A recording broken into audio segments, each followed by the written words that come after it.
Eu v-am zis că e un peisaj deșertic aici, de-a dreptul. Trebuie musai, mai ales ca motocicliști, să veniți odată în viață până aici. Ar fi trebuit să verific mai bine traseul sau să mă uit mai bine pe unde mă duce Waze-ul și să dezactivez și avoid ferries. Să trec chiar insula înapoi pe pod, cum am trecut încoa, că e 2 ore drumul până acolo. So it all started with a lot of rain. The same for me. Yes, it was basically... Singur cook în Croația. Nu știu ce să zic. M-a certat în comentarii că zic de prea multe ori frumoase derivate de-a lui.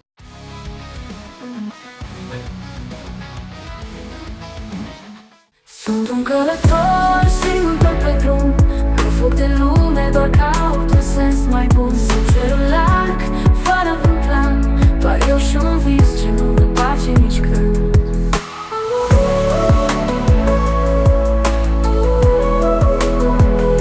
Și nu-mi place nici când, nici când. Sunt un călător singur pe drum, nu fug de lume, doar caut un sens mai bun. Sub cerul larg, fără vreun plan, doar eu și un vis ce nu mi place nici când.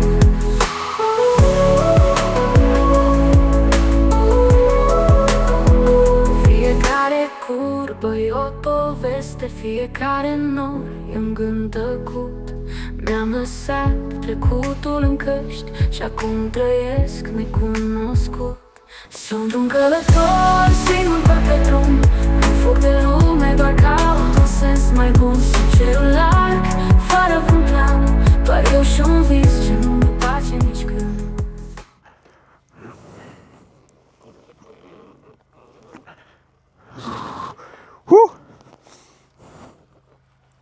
Santa Madre de Dios.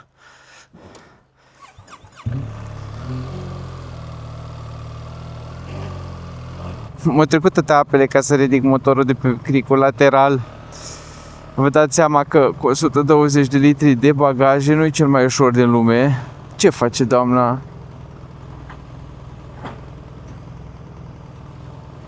Aici se lucrează și trebuie să ies de aici cumva și nu se poate. E interzis. Și pe acolo mă ducea GPS-ul. Și acolo trebuiască să merg tot înainte. Da, nu-i nimic, bună dimineața internet și bine v-am regăsit cu bine. Alex pe motor, singur aici în ziua ce azi, marți, vineri, sâmbătă, duminică, luni, marți, în ziua 5-a călătoriei noastre din Balcan și pe Adriatic Highway, pe drumul D8 din Croația. Poate vă întrebați de ce sunt singur. Nu m-am încetat cu Costin. Nu-s probleme de genul ăla, Doamne ferește. Nu, Costin fiind un mare pasionat de enduro și de adventure riding, off-road, și-a luat sa Tenere, sa Yamaha T7, s-a suit pe ea și va merge pe alt traseu spre astăzi, unde merg și eu, doar că traseul lui îl va duce pe o parte din Tetul croat. Dacă nu știți, Tet Trans-Euro Trail e un traseu de adventure, de enduro, de fapt, care străbate aproape toată Europa și este o porțiune și aici în Croația. Și el a decis să meargă pe acolo, așa că eu am rămas să merg singur astăzi spre... Nu singur, am aproape 10.000 de oameni care se uită cu mine, care sunt aici cu mine pe motor în traseul nostru spre... Deci nu e nicio supărare, asta înseamnă că o să merg în ritmul meu, liniștit, am... Cred că 5 ore oficial ca să terminăm Adriatic Highway în partea asta din Croația și după aia s-ar putea să ne suie pe autostradă, că dacă se termină și Adriatic Highway nu are rost să mai zăbovesc, pot să mă sui pe autostradă să fac ultimii nu știu câți kilometri până în pe autostradă, poate ajung și mai repede, chiar îmi doresc să ajung mai repede pentru că am costumul de baie și șlarfii de baie cu mine. Vreau să-mi iau să mă car cu picioarele, să mă bag în mare dacă tot am ajuns până aici. Și ăla de fapt e și scopul meu astăzi, să dau biceu, o să opresc acum, traversăm un pic Zadarul, oprim la un restaurant care sper să fie deschis în port, să beau o cafea, că nu am băut nicio cafea astăzi. și de acolo să-i dăm rapid bice cât de repede să ajungem în și Zadar, doamnelor și domnilor, tocmai am intrat în oraș. Hai să vedem că drumul pe care l-am ales s-ar putea, sau ar trebui teoretic, să mă traverseze tot Zadarul, că Marina, portul în care vreau să merg să iau micul dejun, să beau cafea, e tocmai în capătul celălalt. Așa că trebuie să vedem tot orașul. Deci, hai să vedem cum arată Zadarul. Nu știu și fac ce fac și tot îmi ridic viziera, că e fain să mergi cu vântul ăsta în față, mai ales cu mirosul ăsta de mare pe aici, de apă sărată. Dar v-am zis ieri când am ajuns cu durere de ureche, am ajuns, mi-a trecut singură, fără să iau nimic, după vreo jumătate de oră sau o oră, dar da, presupun că e din cauza că am mers mare parte din drum ieri cu viziera ridicată și ar trebui să nu mai fac asta astăzi, deși e așa de fain să mergi pe aici cu viziera ridicată, mai ales că dimineața e răcoare așa de plăcut. Dar n-am chef să ajung chiar cu mizeria de durere de ureche. Și ăsta e Zadarul, ce-l avem acum în față, am ajuns în oraș, sunt destul de în sufletul lui. Jos în vale, la câțiva metri, îi marea, The Adriatic Sea, cum se spune pe aici, de cei care vorbesc engleză. Și ăsta orașul, nu e nici prea, nici foarte, o mână de clădiri vechi comuniste, brutaliste. În față se vede o clădire nouă, dar tot brutalistă și aia, în stânga o altă clădire veche brutalistă și un șpar interșpar care arată mai modern. Și aici cred că am ceva centru comercial micuț în stânga. Nu știu dacă pot să mă întorc capul să vedeți. Nu. Mai clătim ochii. Sperăm în partea cealaltă, măcar unde merg eu, marină, să fie frumos și bineînțeles sperăm să fie restaurantul deschis.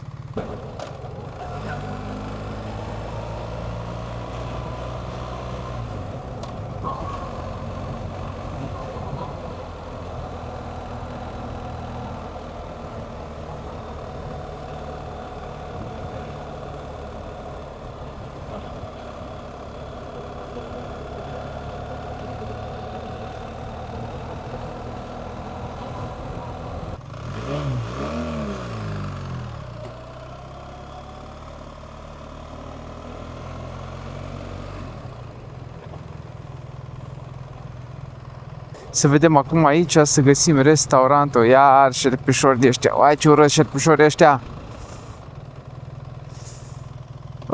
Uite ce marină frumoasă. Dar oare unde se parchează aici? Aici e restaurantul? Nu, ăsta l-am pus, dar ăsta e alt restaurant. Hai să-l găsim pe al nostru. Dacă nu, pot să mă întorc și la ăsta, nu-i problemă. Restaurant Antinov. Asta și-a pus mesele aici. Și hai să văd unde găsesc o parcare, totuși să nu las și eu motorul pe trotuar. Uite aici. Ce minunat îi loc, fain am găsit.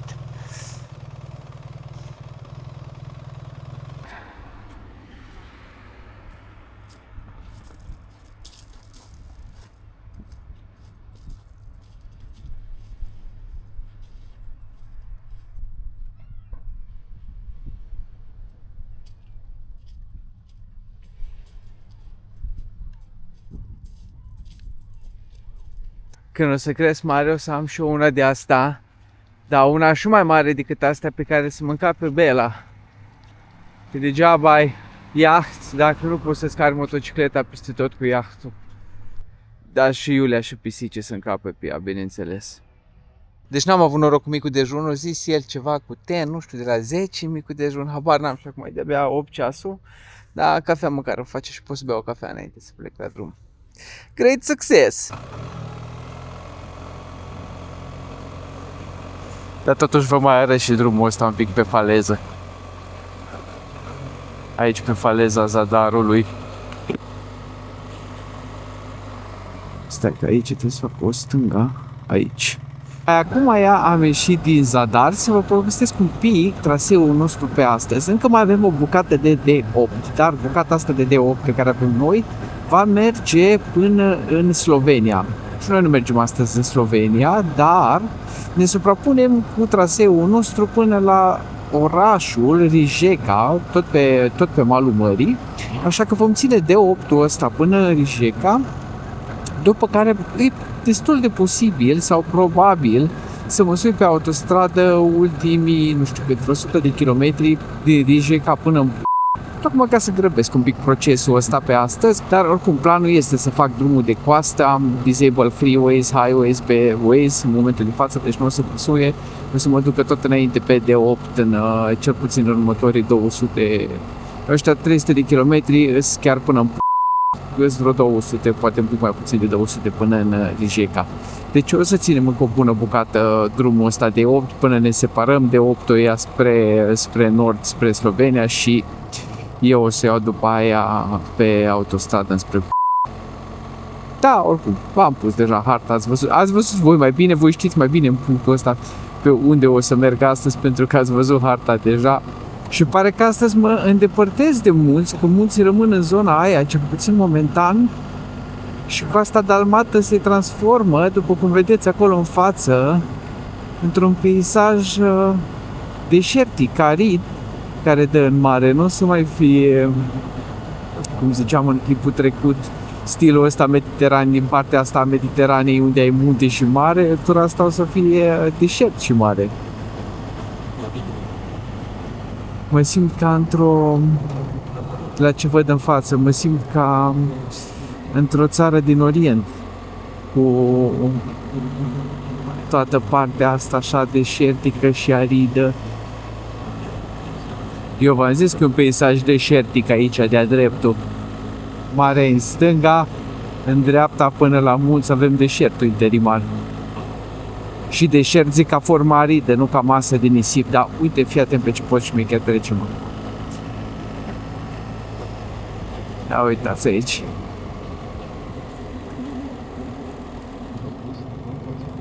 E ceva golf în dreapta. Și acum trecem pe podul ăsta, e o cetate acolo jos. Sper că o vedeți. Și acum trecem pe podul ăsta pentru care am primit avertizare în față de atenție că e vânt puternic.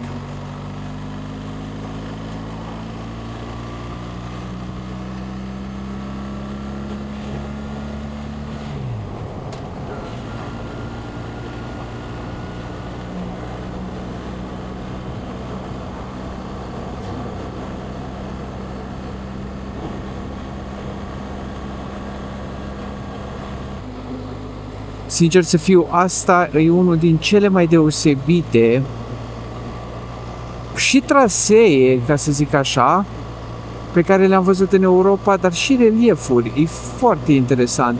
Deci, nu într-o secundă, exagerez, în câteva minute am ajuns de la Zadar, de la Verdeață, malul mării, muntele în spate, la peisajul ăsta pe care îl vedeți și voi în fața voastră acum.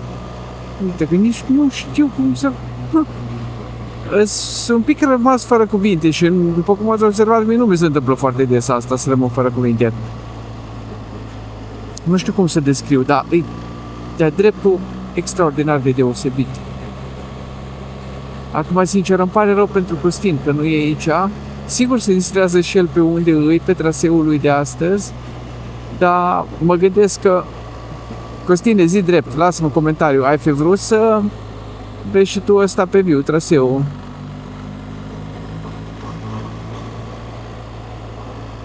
Și sunt pe aici, în sterilitatea asta de relief, sunt localități.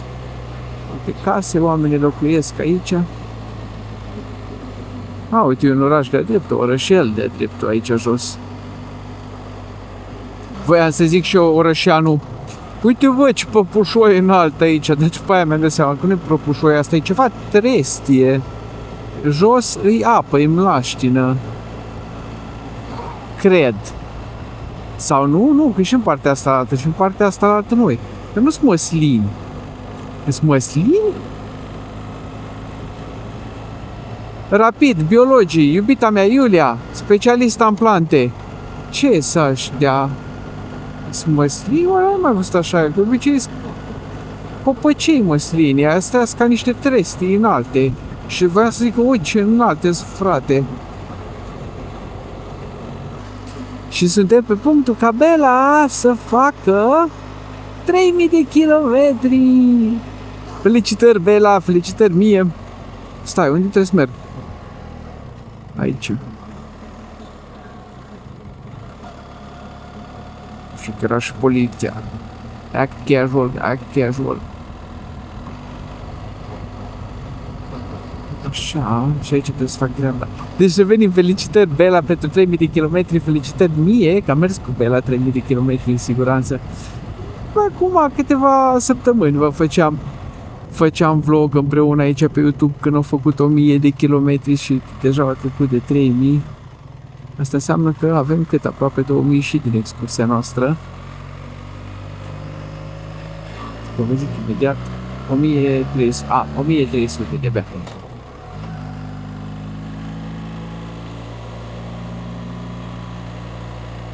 O să ajungem acasă cu aproape 3000 de kilometri excursia asta. Inițial am crezut că e peste 3000, dacă nu am prelungit partea din Bosnia și am dormit o noapte în plus în Sarajevo. Nu o să mai prelungim la final, să mai mergem înspre Italia sau Slovenia pe coastă, ceea ce înseamnă că mâine o să pornim înapoi spre România dacă vrem să ajungem tot în cam în aceeași perioadă, că ar vrea să am o zi, două să mă și odihnesc până încep lucrul.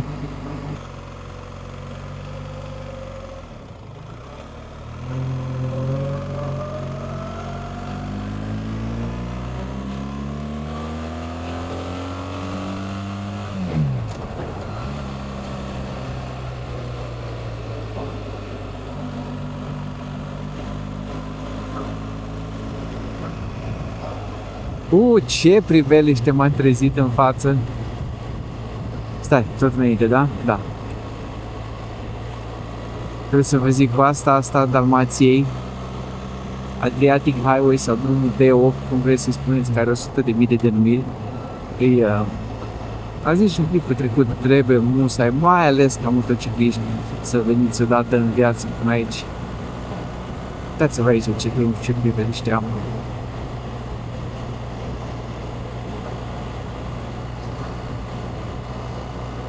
Nu s-a putut să nu opresc, să percutez o... Mă, și aici aveți gunoaie, fraților. Să-mi trag aerul aici și să percutez o poză. Acum știți ce e interesant? În față am numolul ăsta, în spate e rampă. Să văd eu cum o să ies cu motorul de aici. Singur cuc în Croația, totul e în zadar, așa îmi spune lumea la story-uri, dar eu nu cred că cu mentalitatea asta... Da, nu e nicio șansă să mă duc în spate. Să vedem dacă pot să merg în față.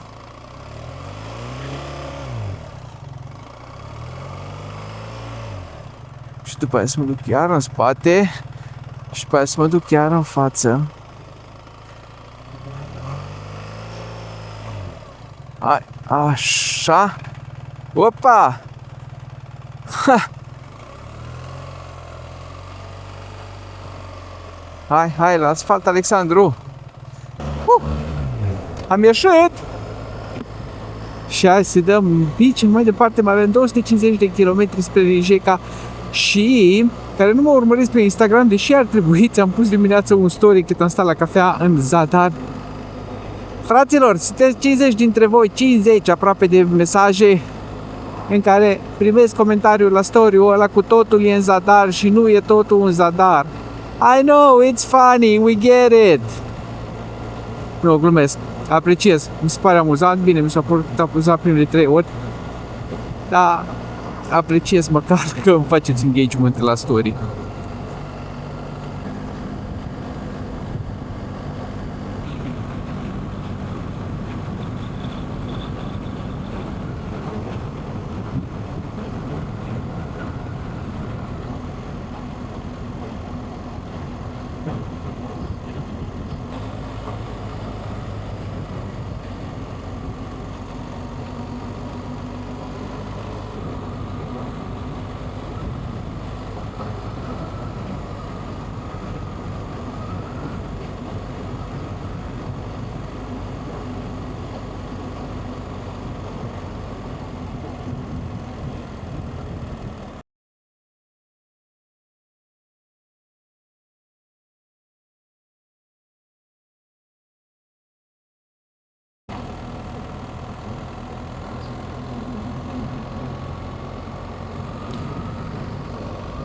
Ok.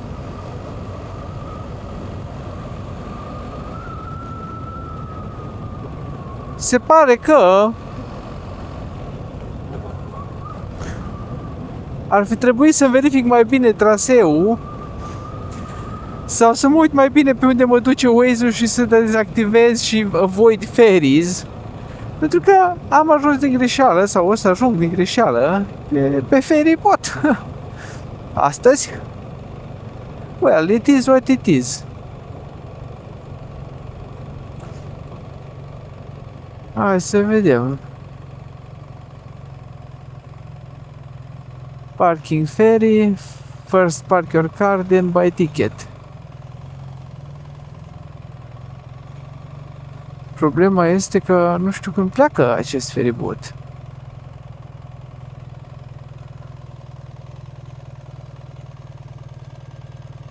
Și nu știu unde ajunge acest feribot. Hai să văd un pic pe hartă. În ce m-am băgat? Ok.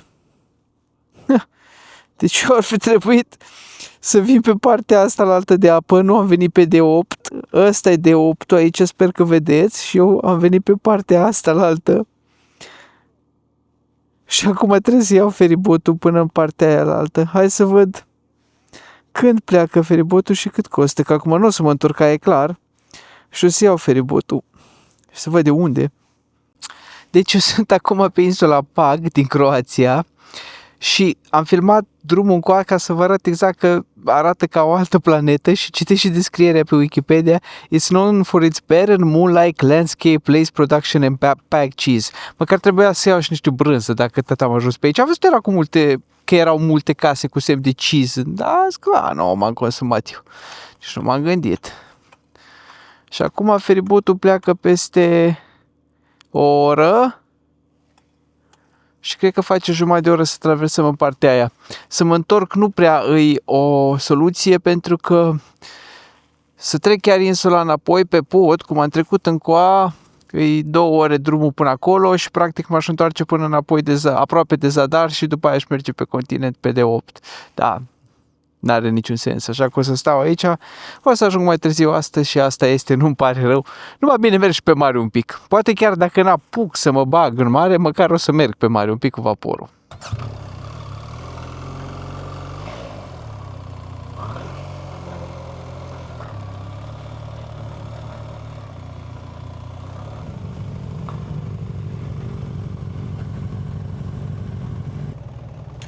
Thank you. Thank you. Bye.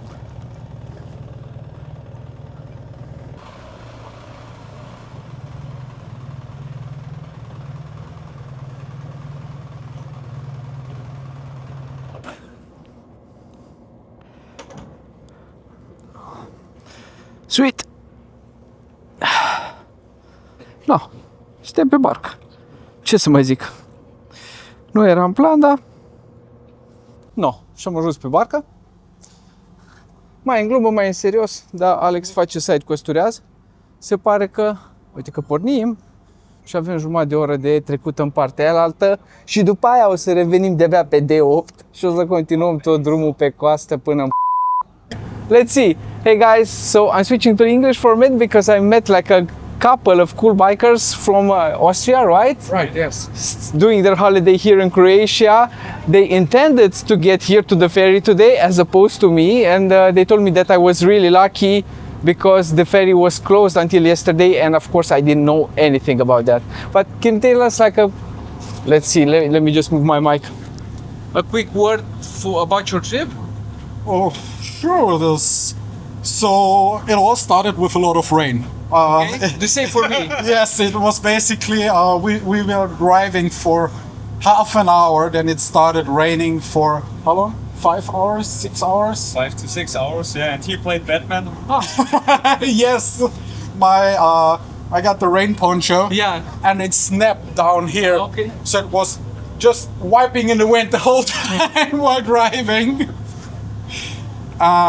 But after that, we got pretty lucky with the weather. It was really, really beautiful. We got some extremely great yeah, we got to experience some really, really great streets down here in Slovenia and Croatia, Awesome. and so many friendly people. Yeah. It's crazy. I don't know how you Yeah, think about it. the same. Both in Bosnia and Serbia, where we passed, everyone was extremely friendly and nice and welcoming everywhere. Yeah, it is like that. I was an ex-supermoto driver, Okay. so my tires always was destroyed in the middle. Okay. There are so many turns. My fucking tire have an edge from the outside to the inside. Okay, cool. I spool it off on the outside. What the fuck? Awesome. So I see that you're enjoying your trip as well. Yes, of course we do. We're all three of us, I think, we're recommending for people to ride their bikes, come and ride their bikes here in the Balkans and Croatia. 100%. Yeah. 100%. Thanks, And guys. be friendly to the locals because they're friendly to us. Yeah, exactly. Yeah. Yeah. So this is the update from the boat, on which I wasn't planning to go on today, and we'll see each other soon on the mainland on our way back to. Da, uite că pleacă colegii mei austrieci. Sunt cele mai faine aventuri de genul ăsta. M-am rătăcit, am stat o oră în port, am băut o cafea, am cunoscut niște colegi motocicliști foarte faini. Am văzut insula Pag din greșeală, ceea ce nu era planificat pentru azi, dar nu îmi pare rău. Pentru că, deși nu am mers pe D8 prima parte a zilei, l-am văzut de pe partea asta altă. Și acum ne suim înapoi pe D8, mergem spre Rijeka, unde sper să găsesc în timp util, până nu mai ia foamea prea tare, un restauranțel ca să mănânce și Alexandru ceva de prânz. Hai, să dăm bici, asfalt uscat să avem. Deci vreau să vă zic că pe porțiunea asta de D8 pe care am început acum, după ce am trecut cu feribotul din insula Pag înapoi pe continent, da, înțeleg aici de ce e considerat unul din cele mai periculoase drumuri din Europa. Într-adevăr, pe partea asta, poate și din cauza că nu mai e zi de sărbătoare și s-au aglomerat, dar într-adevăr e destul de periculos pe aici, se circulă foarte tare și o grămadă de depășiri de astea de Ampixul, pe curbe, pe linie continuă, pe tot și na, trebuie avut grijă.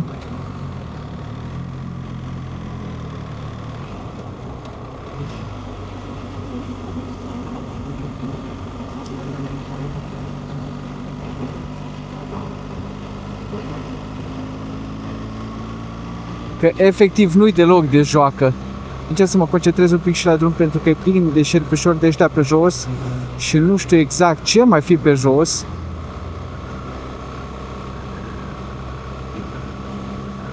Da, drumul e la fel de frumos. Poate nu e chiar ca ieri. Ieri a fost mai de nota 10. Astăzi mai puțin de nota 10. Astăzi drumul e de un nota 6 din 7 sau un 7 din 9. E așa, un pic, e peste mădie, dar nu e la fel de impecabil ca ieri.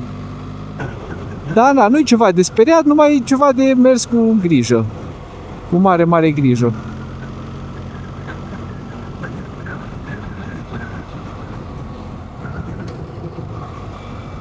Și eu probabil am dat de coloana asta și acum o să mă țin de coloana asta încă 97 de kilometri până în Rijeka.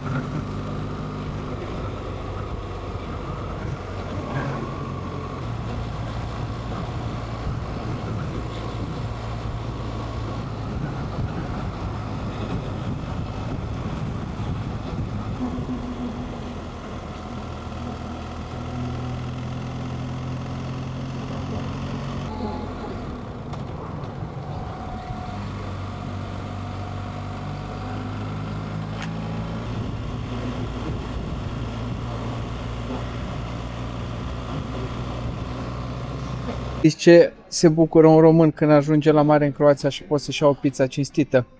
Am ajuns în Rijeka, mi-am luat la revedere de la drumul de 8, pentru că aici ne separăm. D8-ul pleacă spre Slovenia, eu plec mai departe spre și cred că de aici o să mă sui pe autostradă, că dacă mă sui pe autostradă am doar o oră sau o oră și un pic, 100 de kilometri. Nu știu dacă chiar e autostradă sau e drumul expres, ar putea să fie drumul expres. Ăla. Ultima porțiune de 8, cum v-am arătat și v-am zis anterior, și scuze din nou dacă fac colajele astea și nu vă plac, dar sunt multe chestii faine de văzut și n-am cum să vi le arăt pe toate, așa că fac un colaj scurt cu muzică și cele mai bune piese. Și cum ziceam, ultima porțiune de 8 a fost mult mai aglomerată azi. De condus e foarte fain de condus, dar nu în condițiile astea, a fost un pic cam obositor. Dar nu nimic, am trecut cu bine, mers cu grijă, respecta cât de cât limitele de viteză, respecta flow-ul traficului și a fost totul ok. Și de aici în direcția și ne vedem de la cazare, că nu știu dacă pe drumul expres o să mai avem chestii foarte interesante de văzut.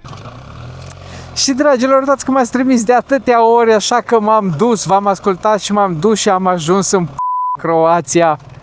Orașul de pe malul Mării Adriatice, așa de obosit, nu mai vorbesc ca oamenii. O să trebuiască să mă scuzați. Am avut o după masă foarte lungă, să zicem, o zi foarte lungă, pe lângă traficul care a fost astăzi pe D8, pe lângă faptul că am ajuns de greșeală pe insula Pag și a trebuit să stau acolo o oră și ceva să aștept feribotul și după aia să trec cu feribotul, și pe lângă faptul că după ce am plecat din Rijeka, cred că e corect numele localității, că am zis că vin pe A7, A9 să mă mai relaxez, care e o autostradă / drum expres, nu mi-e prea clar ce a fost. Problema a fost că după ce am plecat din Rijeka pe A7 se lucra de zor, cu drag și spor, și am stat în trafic mi-au sărit ochii din cap, am stat la semafoare pentru că lucrau la drum, pe căldura aia de 27-28 de grade, echipat de motor, pe munte, nu a fost fain deloc. Dar nu-i nimica, o trecut, pe unde ies? Pe aici, prin dreapta, o trecut și am ajuns cu bine în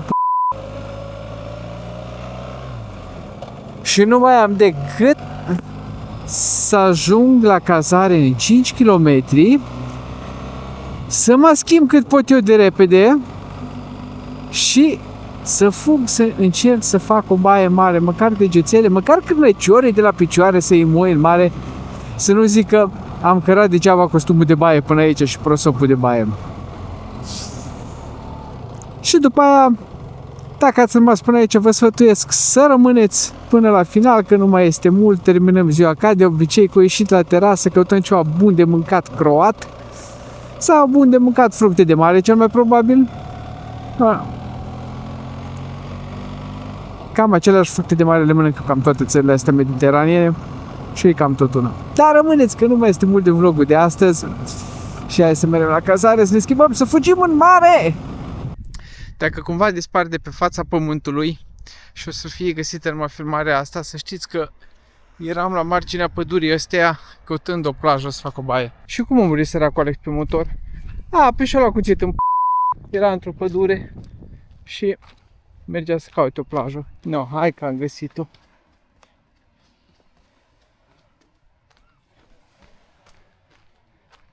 Am ajuns aici, nu știu cum mai ies, cred că pe acolo trebuia să intru și am venit pe ruta lungă, dar am ajuns la mare. În sfârșit am ajuns la mare. Oficial, baie se pune, dacă ajung cu picioarele până la glezne. Dă rece. Și-am făcut baie în Adriatică. Dar uitați ce curată e. Deci ce frumoasă. Bine, așa e bolovănoasă, că tot Adriatica e bolovănoasă, da.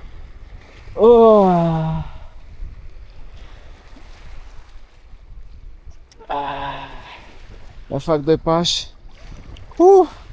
Atâta înapoi de masă. Da, dragilor, mersi că ați rămas cu mine până aici.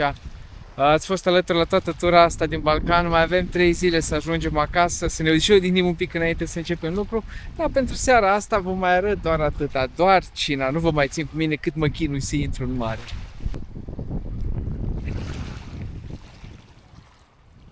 Hai că ne-am odihnit un pic. N-am editat, chiar ne-am odihnit după aventurile noastre de azi. Eu aventurile mele de pe Adriatic Highway, Costin după ea aventurile lui de pe... Unde Costin? Aici, de pe Tet. Câți kilometri ai făcut pe Tet? 60. 60 de kilometri. Dar știți cum e, nu contează câți kilometri ai făcut, contează ce știi să faci cu ei. Și am văzut filmările și o să fie foarte faine.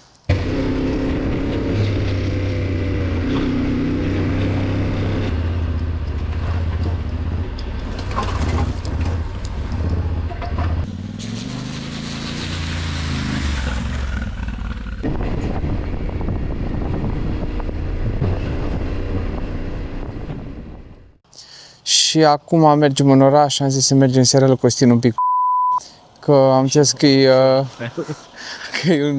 e destul de mare și e chestii de văzut. Dar hai să luăm un Uber, că din fericire aici avem Uber. Nu știu ce să zic, m-a certat în comentarii că zic de prea multe ori frumoase derivate de-a lui, așa că nu o să mai zic asta. Ăsta e Coloseumul din e mare, e surprinzător de mare, nu mă așteptam, nu-i cât ăla din Roma, dar nu știu de ce tot fac comparații de genul ăsta, că nu-i cazul, nu-i frumos să-ți măsori cu Roma, dar e un Coloseum despre care n-am voie să zic dacă e frumos, dar mie îmi place personal. E impresionant, nu mă așteptam să fie chiar așa mare și din ce știu e mișto pentru că, uite, încerca să fac un pic de zoom acolo, vedeți că tribunele alea sunt gen mai noi și au grilaj și de astea pentru că aici se țin evenimente încă. Și am mai găsit un unghi mai bun aici de a-l filma pentru voi și de a-l vedea pentru noi. Noi ne zgrepțănam în partea altă pe după garduri și aici e poarta deschisă și poți să vii exact până la baza Coloseumului. E o clădire impresionantă, chiar nu mă așteptam să fie așa mare. Nu e la nivelul celui din Roma, acum la modul serios, dar e foarte mare. Nu știu cât reușește camera să captureze, să capteze mărimea aia, dar e foarte impresionant. Și de la Coloseum am plecat la plimbarea de seară, prin Pula. E frumos el orașul, Costin Recit Bocnă. Așa e viața de aventurier pe TET. Dar e așa cu influențe puternice comuniste, iugoslave. Se vede clar multă arhitectură brutalistă, dar mai sunt cât de cât și clădiri un pic mai vechi care văd că au scăpat. Tot așa, tot felul de piațete mici. Cum ziceam, unele clădiri vechi care au scăpat de transformarea comunistă.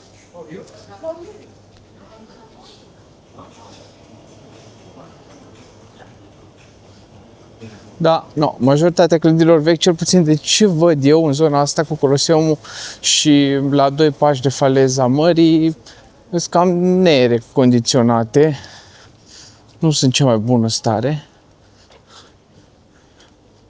Vizual nu sunt urâte, dar sunt cam dărăpânate. Dacă le-ar aranja un pic, bine, un pic mai mult, să le fac așa țais, cu niște băieți din România, care lucră bine și ieftin, cred că ar transforma super mult zona.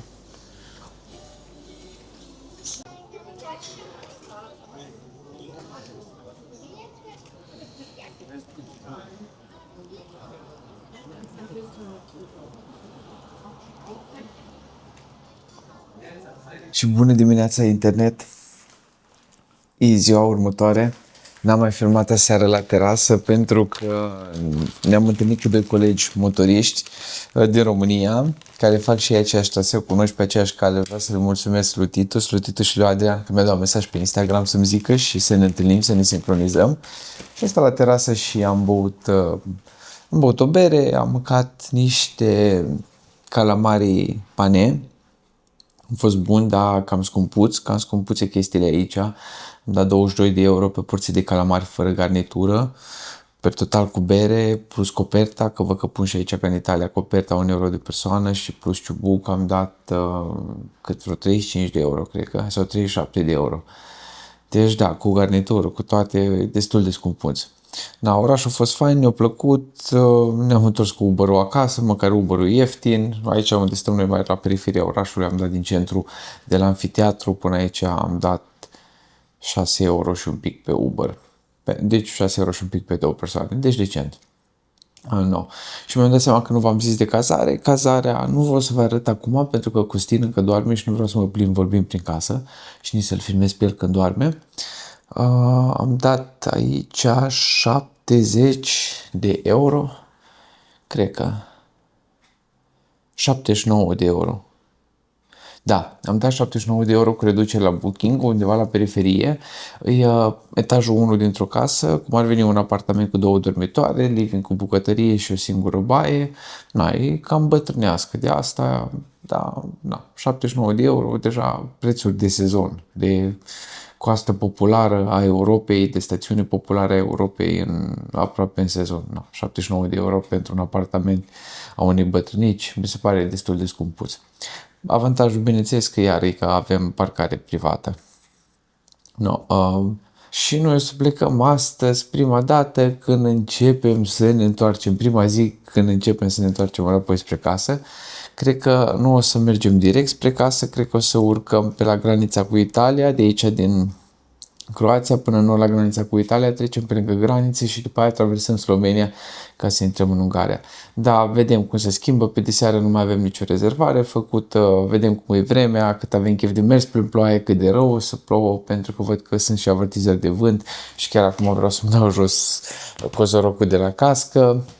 O să luăm mai mult autostrăzi pe cât putem de acum, că nu mai are niciun sens partea de concediu să cam terminat și acum revenim la partea de tranzit. Dar dacă ați rămas până aici, vă mulțumesc foarte frumos. Dacă nu sunteți abonați, am să vă rog să luați în considerare să-mi lăsați și o abonare. Găsiți jos și un buton de join dacă vreți, jos în descriere, dacă vreți să deveniți membri ai canalului. Presionați butoanele de like, de share pentru prietenii voștri. Puteți să lăsați un comentariu, bun rău, vă rog, fiți politicoși. Dar cam asta pentru azi. Nu uitați, fiți buni cu voi, fiți buni unii cu alții și apă, paie și bătaie și asfalt uscat.